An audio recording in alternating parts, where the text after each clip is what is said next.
कुछ साल पहले तक फाइल डाउनलोड करने में कितना वक्त लगता था, और अब देखिए 4G इंटरनेट के साथ आप जहां चाहे वहां व्हाट्सएप पर वीडियो देख सकते हैं। और कुछ वक्त में 5G को बाजार में उतारने की तैयारी है, जिससे इंटरनेट सर्फिंग आज से 100 गुना ज्यादा तेज हो जाएगी। लेकिन ये भी सोचना जरूरी है कि सेहत पर इसका क्या असर होगा। ये नया एंटीना है 5वीं पीढ़ी का 5G। नई तकनीक की क्षमता और ज्यादा होगी। इसे मौजूदा खंभों पर लगाया जाएगा। इन खंभों के नजदीक रहने वाले लोगों को एंटीना से निकलने वाला अतिरिक्त विकिरण झेलना होगा। इसका विरोध हो रहा है। एक बार कभी ऐसे एंटीना के नीचे नहीं रहूंगा, ये मेरे लिए खतरनाक है।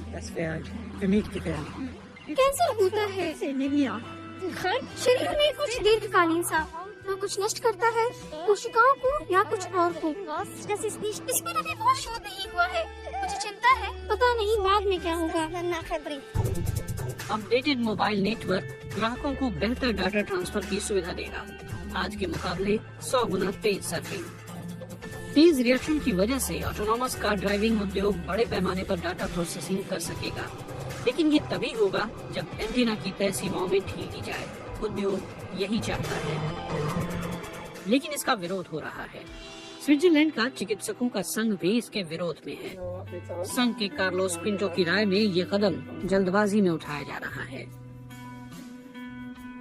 हमें पता है कि रेडिएशन का बुरा असर होता है, जैविक असर और मनोवैज्ञानिक असर। हम इन प्रभावों की निगरानी और जांच की मांग कर रहे हैं और नतीजों के आने के बाद ही सीमाओं में ढील देने का फैसला होना चाहिए।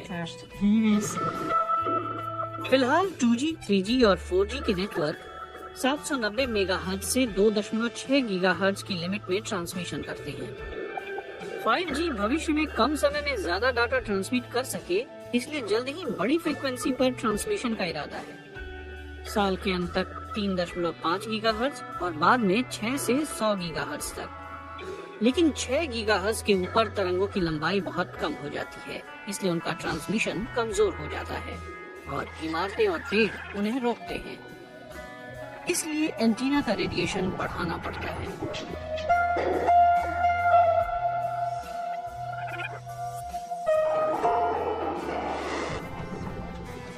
मार्टिन रोइशली मोबाइल रेडिएशन के एक्सपर्ट हैं। उनके दफ्तर का एक सेमिनार रूम एक मोबाइल एंटीना के बहुत करीब है। यहाँ भविष्य में मोबाइल एंटीना के सीमा बढ़ाने का सीधा असर पड़ेगा, यानी रेडिएशन बढ़ेगा।